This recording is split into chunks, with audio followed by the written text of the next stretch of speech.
Karena Pak Prabowo bukan orang revolusioner. Saya justru pengen ini kelompok nasionalis dan kelompok Islam politik ini gabung gitu, melawan kelompok penguasa yang anti demokrasi gitu.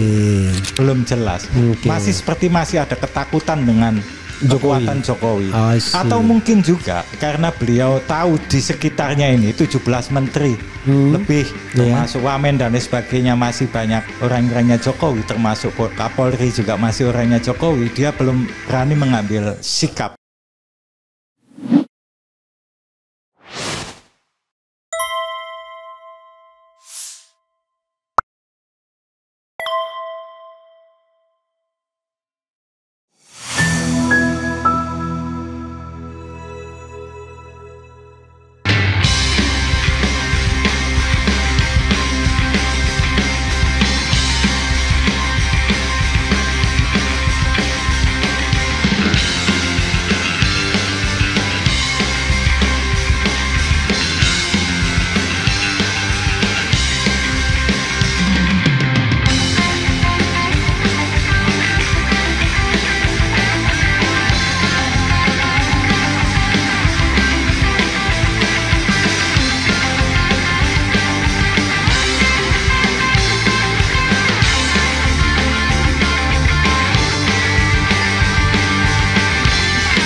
Kalau dulu ketika NU berseberangan dengan kubunya Habib Rizik itu memang persoalan ideologis.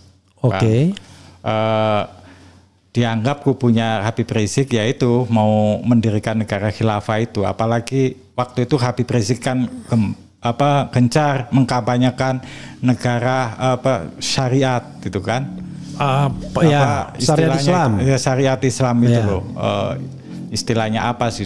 Negara sistem syariat gitulah kayak gitu ya. Itu khilafah nggak jauh beda dengan itu. Memang bertolak belakang dengan NU itu nggak bisa. Itu didamaikan kayak apapun persoalan ideologi itu nggak bisa. Kita banget tahu sendiri garis perjuangan NU yang sangat moderat, yang sangat mencintai NKRI dan mendukung penuh dulu founding father kita itu, bahkan sebelumnya Bung Karno menetapkan Pancasila itu kan juga sempat konsultasi ke Kiai Hasyim Asy'ari kan, pendiri NU itu. Nah kalau masalah itu tadi itu memang susah damai. Jadi masih pure lah waktu itu kontranya sama saya selesaikan Anies dianggap menjadi simbol kelompok 212 Habib Rizik. Nah sekarang NU kok beda kayak gitu ya itu. Sekarang biar kita tidak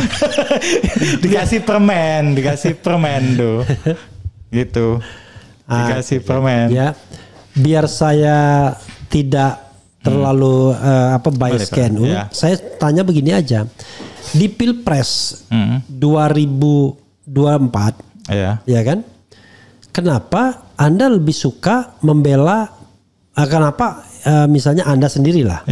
Lebih suka membela Ganjar yang tidak ada track record agamanya, ketimbang Anies yang Anda anggap ekstrim, padahal Anies nggak ekstrim orangnya. Kan Anies kan mana ada ekstrim-ekstrimnya. Anies itu sangat barat, bahkan lebih barat dibandingkan Ganjar. Ganjar nggak pernah sekolah di Amerika, Anies 6 tahun di Amerika. Nggak mungkin Anies menjadi seorang yang ekstrim, radikal. Mungkin orangnya sangat modern minded dia cara berpikirnya. Bahkan Anies belum tentu loh mengenal ide-ide sosialisnya seperti Prabowo yang PSI bapaknya kan. Tapi Anda kok terus melabeli dia ekstrim. Dulu. Itu dulu. Nah di 2024 saya bilang kenapa Anda kok nggak padahal kan capable. 2024 saya belum pernah sekalipun menyerang Mas Anies lagi. Karena ada serangan baru. Iya sama sekali saya tidak. Jadi saya mendukung Mas Ganjar di 2024 Pilpres bukan berarti saya anti Anies. Salah itu. Bahkan tadi saya bilang kan tekad saya gitu, saya justru pengen ini kelompok kelompok nasionalis dan kelompok Islam politik ini gabung gitu, melawan kelompok penguasa yang anti demokrasi gitu. Itu pengennya gitu malah. Nah, saya lihat juga yang banyak berkolaborasi dengan saya, yang koordinasi pergerakannya dengan saya, visinya banyak yang sama. Itu juga teman-teman PDIP. Makanya saat itu saya mendukung Mas Ganjar gitu. Sangat Mas. Ya, nah, sekarang pertanyaan saya adalah, ketika Anda melihat pemerintahan Prabowo Subianto, ya, gimana perasaan Anda? Ya masih belum serius Pak Prabowo ini mimpin ini. Keberpihakannya belum jelas pada rakyat atau ke oligarki. Ya, itu belum jelas. Masih ada ketakutan dengan kekuatan Jokowi. Atau mungkin juga karena beliau tahu di sekitarnya ini 17 menteri lebih, termasuk Wamen dan lain sebagainya, masih banyak orang-orangnya Jokowi, termasuk Kapolri juga masih orangnya Jokowi. Dia belum berani mengambil sikap yang tegas untuk dia tinggal pecat aja, tinggal ganti aja. Kayak gini nih, Menteri Dalam Negeri itu karena dianggap blunder kan ganti. Tapi dari awal Prabowo tidak mau mengganti. Katanya nggak ada reshuffle katanya. Karena Pak Prabowo bukan orang revolusioner. I see. Jadi dia bukan orang revolusioner. Jadi bukan orang yang dari kecil menderita. Betul. Jadi dari kecil udah hidup enak sehingga kecenderungannya dia pengen harmonis. Harmonis saja. Nggak biasa hidup susah. Hanya orang-orang revolusioner itu kan harus siap hidup susah. Bahkan harus siap digantung seperti Saddam Hussein, seperti Gaddafi.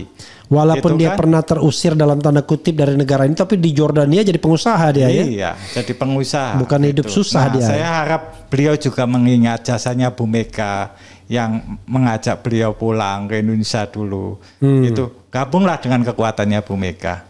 Loh, bukannya balik? Bukannya dibalik? Bukannya dibalik? Dibalik gimana? Bu Mega gabung sama Prabowo. Dia kan yang presidennya Prabowo sekarang. Iya, tetapi kekuatan civil society sekarang ini berada di tangan Bu Mega kebanyakan. Harus jujur, partai politik pemenang itu PDIP. Partai politik pendukungnya banyak di akar rumput gitu. Ya, yang selama ini yang berani berhadapan dengan Jokowi siapa? Kalau PDIP. Saya analisis, bisa nggak saya analisis begini? Memang pemenangnya itu PDIP karena akar rumputnya besar. Tapi sesungguhnya karena PDIP nggak diganggu. Kenapa? Karena targetnya Pilpres. Coba lihat, ada anomali kan? Harusnya yang juara pemilu itu harusnya Gerindra. Seperti SBY tahun 2009 kan? Menang SBY, menang pula Demokrat. Kan itu baru masuk akal kan? Tapi ini enggak. Tetap saja Gerindra nomor 3 padahal Prabowo menang. Anda merasa aneh nggak itu? Tapi ya sudahlah, karena Anda bukan pengamat ya kan? SBY tahun 2009 juga banyak melakukan kecurangan. Iya, karena itu dia menang kan? Iya, maksudnya, kecurangan. Maksud saya begini. Kalau PDIP dianggap melakukan kecurangan enggak, karena kan di bawah masih waktu itu Pilpres 2024 kan penguasanya presidennya Mas Jokowi. Justru poinnya adalah kecurangan itu hanya pada Pilpres saja. Tapi Pileg dibiarin. Itu makanya PDIP menang. Kalau digunakan seperti politik SBY 2009, dua-duanya harusnya menang kan? Harusnya Gerindra menang, Prabowo menang. Tapi kalau itu terjadi, orang bisa ngamuk. Akar rumput gitu loh. Jadi lebih berat. Padahal the mission yang paling utamanya adalah memenangkan presiden dulu kan, kan begitu. Karena kan distribusinya kan nggak masuk akal kan, kok tetap nomor 3, padahal pemenang gitu. Oke lah, itu soal lain lah ya, soal hitung-hitungan yang lain. Silakan Anda ngomong apa aja untuk menutup ini semua. Anda keluarkan unek-unek Anda, keinginan Anda, harapan Anda, apapun, silakan.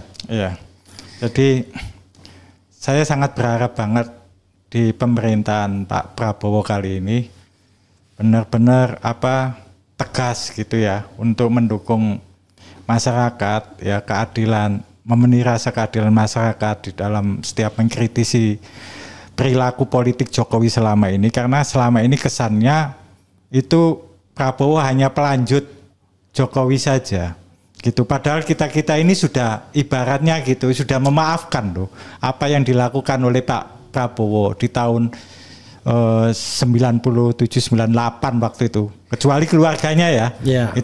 Itu hak beliau semuanya.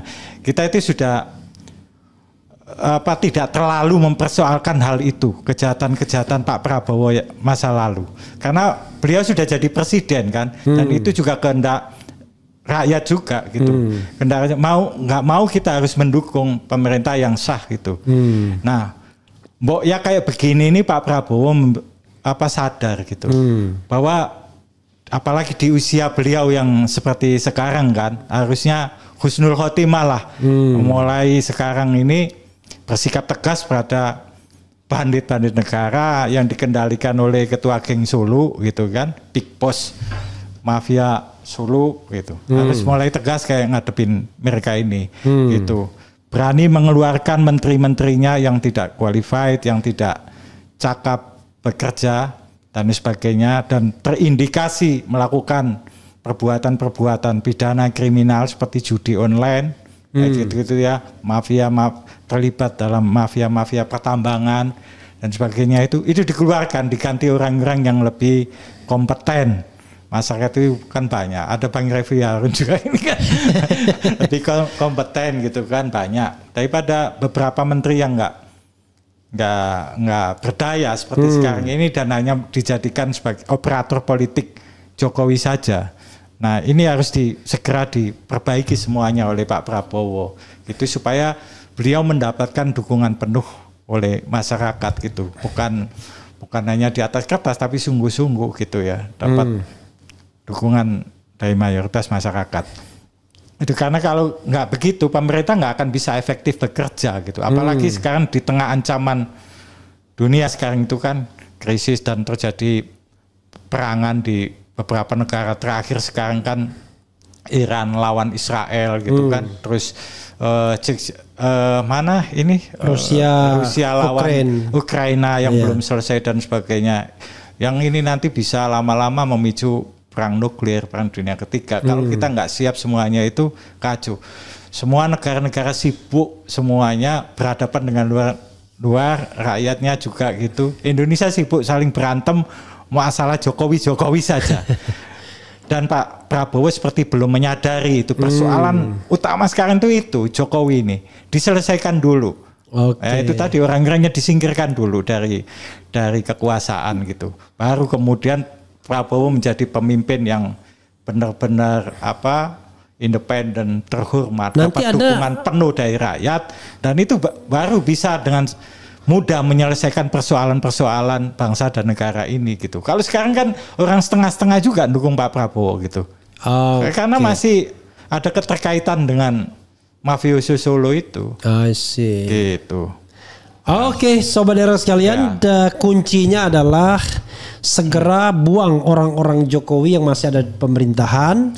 Dari situlah kemudian nanti Prabowo akan dilihat apakah dia akan berhasil menjadi pemimpin Indonesia yang menorehkan tinta emas atau tidak. Tetapi selama orang-orang Jokowi dan Jokowi masih bercokol di situ, paling tidak versi Saiful Huda EMS, dia sangat pesimis Prabowo bisa menorehkan tinta emas.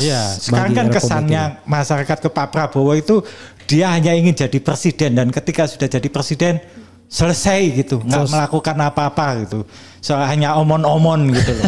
Yang seperti di kritiknya ke Anies dulu. Padahal sekarang beliau juga omon-omon. Nah, Pak Prabowo harus bisa membuktikan bahwa beliau ini bukan presiden omon-omon gitu. Tapi presiden yang benar-benar setia pada konstitusi, memihak pada rakyat dan sebagainya. Jadi mudah-mudahan Prabowo bukan presiden omon-omon, tapi presiden yang setia kepada rakyat. Dan menegakkan konstitusi, tidak melanggarnya. Wassalamualaikum warahmatullahi wabarakatuh. Waalaikumsalam. Keren cadas. Terima kasih Bang.